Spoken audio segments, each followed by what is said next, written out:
My nan's poem is first, because my nan's poetry always comes first. Because it's better.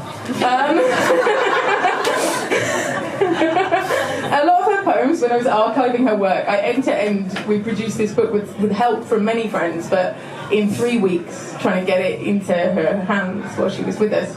And a lot of her poems didn't have titles, and then she was titling them, and then she couldn't, so I was titling them, and it was this kind of, oh god, like 70% of these don't have titles. And then I came across this one, which has one of the longest titles I've ever seen, and it was also one of my favourite titles for a poem. On hearing a poet reading about the mess behind our gas cookers and asking God for lenience.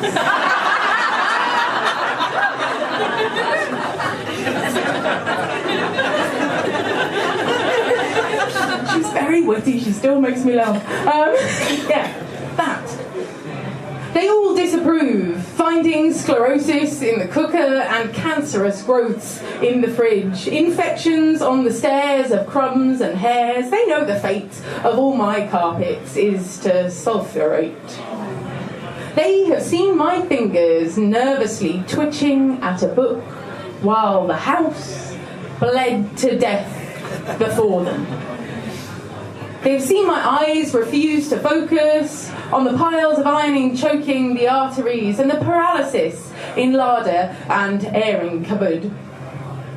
But I feel a wind through the window and the sun is shining. Behind their heads it trembles on the threads of gold in their hair and highlights the dust on my occasional table. God doesn't mind. And, oh Jesus, in my many neighbours, find me some charity.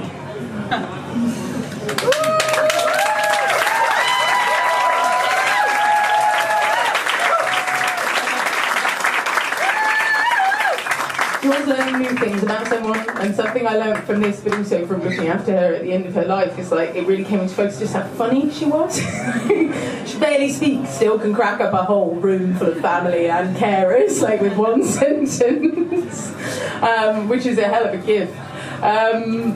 So my one paired with this does feature our very own Becca. And she's not hard to spot. Because why would I read unless I can embarrass a friend while I'm doing it? You know. At some point I'll put you in a poem and it won't be nice. Just another period. Yesterday was not the one. Today is not the one, and tomorrow probably won't be the one. My genitals keep bleeding. Do yours do this? Should be used to it by now. Every month it's a ball ache, except mine are about 6 inches higher up, so I'm supposed to call them something else. Either way, mid-yesterday, I finished my tax return in 2 hours. Just in time to horror show my favourite cream-coloured pyjamas. Quick! Past the stain remover, yet another load of washing, every turn of the drum, and the planet, and the motherfucking moon keeps coming a little too soon. I just need to sit down. I heart sitting. Seriously, I really love sitting. This backache just needs the sweet embrace of my heat pad. If you think you have ever had good sex, just try fibromyalgia, standing up for an hour, then getting back to your very own sofa. Then again, there are types of sitting I could give a miss. An hour in therapy? Anyone? No takers?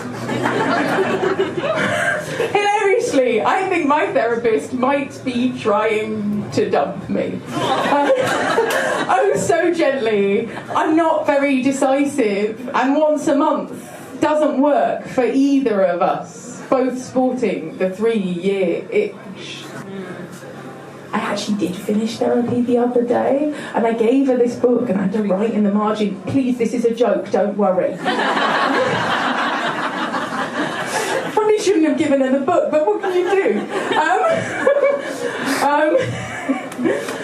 My partner and I have the 5-year itch. We're just trying to reach Marilyn's lucky number 7 through the forests of gendered attraction. I'll admit it, I'm starting to think I'm mildly allergic to odd numbers. Is that right? It's possible none of my problems are real. Or they are, but not as bad as they sound. Like, shut up, my trauma doesn't count. I'm just millennial, we love to melt and moan. Mainly, right now, I've got cramps. Periods are so present moments. Meditate your way out of this one, bud. My friend said, everyone is on their period this week. She really did sound that jolly. Everyone is on their period this week. When I regaled her with my tax return pyjama warm-up to the socially intense dating night we were both at last night, on my day 1. Like, if you touch me, I might kill you.